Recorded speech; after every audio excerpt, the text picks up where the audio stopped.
En este segundo domingo de Cuaresma, la palabra de Dios ahí en la primera lectura nos remite a ese gran patriarca, Abraham, predicando precisamente Esteban, el primer mártir, en el libro de los Hechos de los Apóstoles, capítulo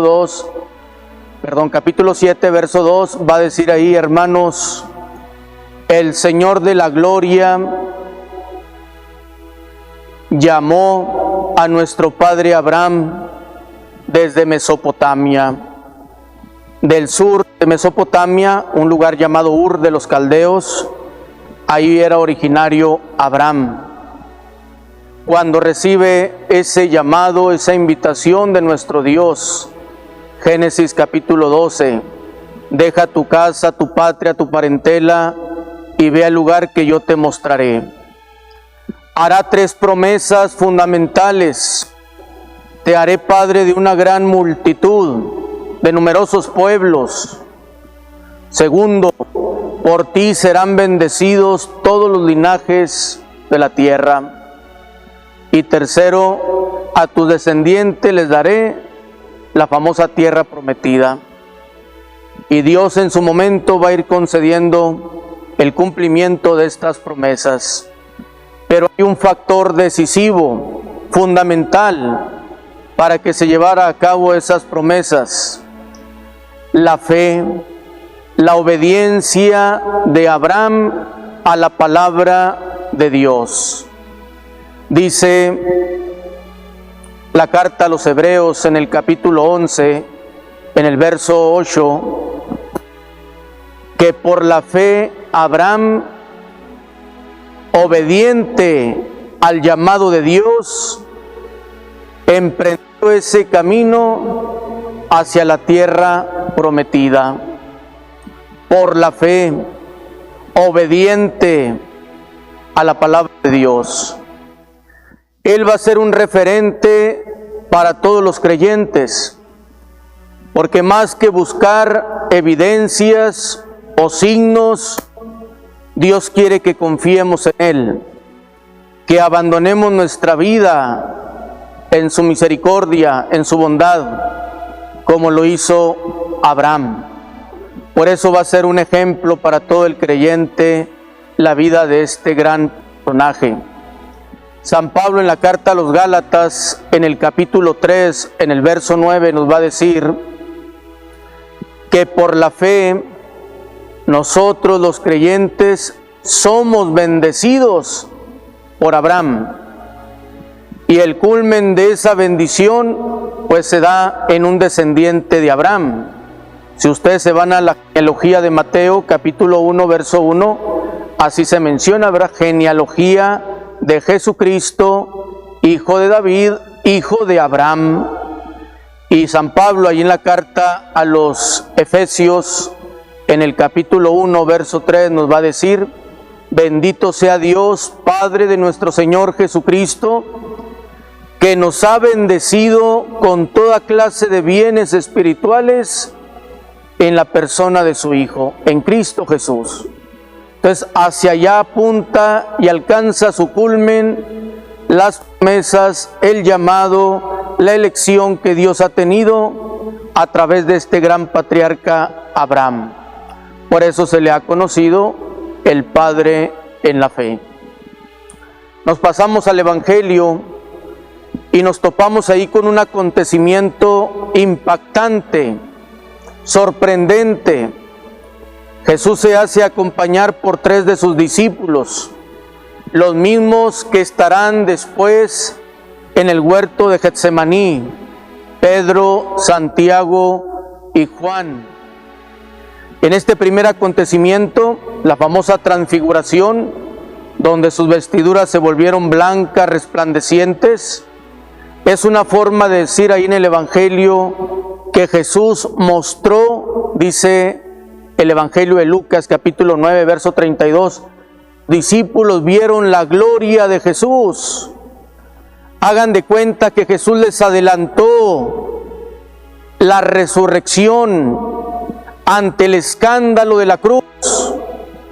Si ustedes se regresan un poquito antes en ese Evangelio de Marcos y nos tenemos ahí en el capítulo 8, verso 31, Jesús les anuncia: el Hijo del Hombre va a ser sentenciado a muerte, le van a echar mano los escribas, los ancianos, los sumos sacerdotes, va a morir, va a resucitar ciertamente, pero le han llamado el escándalo de la cruz, como que no conciben los apóstoles que Jesús vaya a terminar muy pronto su caminar aquí en la tierra. Y Jesús, como para balancear ese anuncio de la pasión, se hace acompañar de sus apóstoles para decirles: miren, ciertamente habrá muerte, habrá crucifixión, pero viene glorificación, es decir, un triunfo maravilloso sobre la muerte, sobre el pecado y sobre el mal, a través precisamente de la resurrección. Tan es así que en el Evangelio de San Juan, en el capítulo 1, al final del verso 14, dice ahí la palabra de Dios: nosotros hemos visto su gloria, gloria que le corresponde como a unigénito del Padre, lleno de gracia y de verdad.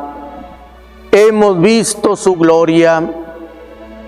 Como nuestro lenguaje es muy limitado para describir lo portentoso, lo admirable, lo sorprendente de la presencia de Dios, pues se vale de estas expresiones que están a nuestro alcance para encontrar realmente que Él se ha manifestado en su divinidad. En la carta a los Hebreos, en el capítulo 1, verso 3, nos va a decir de Jesús: Él es el resplandor de la gloria del Padre. Es decir, la manera máxima como Dios puede hacerse accesible, alcanzable a la humanidad, al ser humano, es a través de su Hijo Jesús. Por eso va a decir ahí en Juan 10:30: quien me ve a mí, ve al Padre.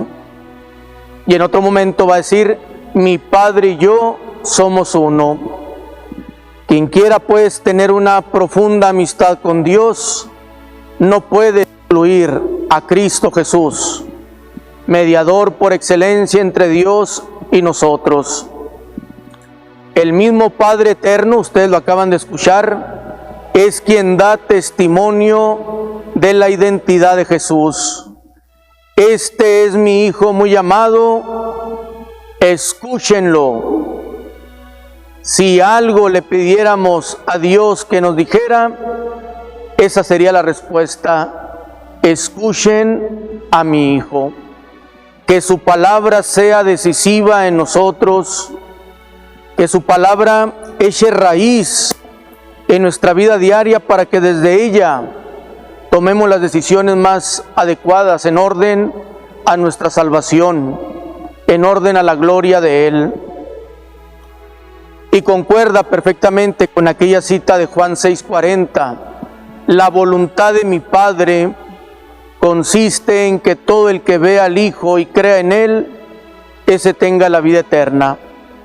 Cuando el Padre nos dice: escuchen a mi Hijo, escúchenlo, prácticamente está diciendo: Él tiene la palabra definitiva, más allá de lo que anunciaron los profetas y la ley, que están representados ahí en esos dos grandes personajes, ciertamente del Antiguo Testamento, Moisés y Elías, pero que alcanza su culmen, su realización, su plenitud en Cristo Jesús.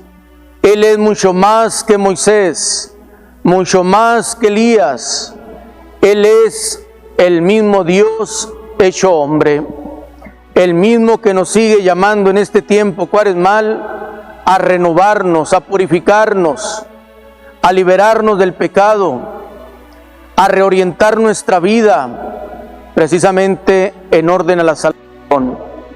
Que en este segundo domingo de Cuaresma el Señor nos haga tener la actitud de Abraham, docilidad a su palabra, fe, y a la luz del Evangelio, que tengamos un oído atento, siempre atento, dice el profeta Isaías capítulo 50, verso 4, mañana tras mañana el Señor despierta el oído como el de un discípulo para escuchar efectivamente a Cristo Jesús, el Hijo eterno del Padre.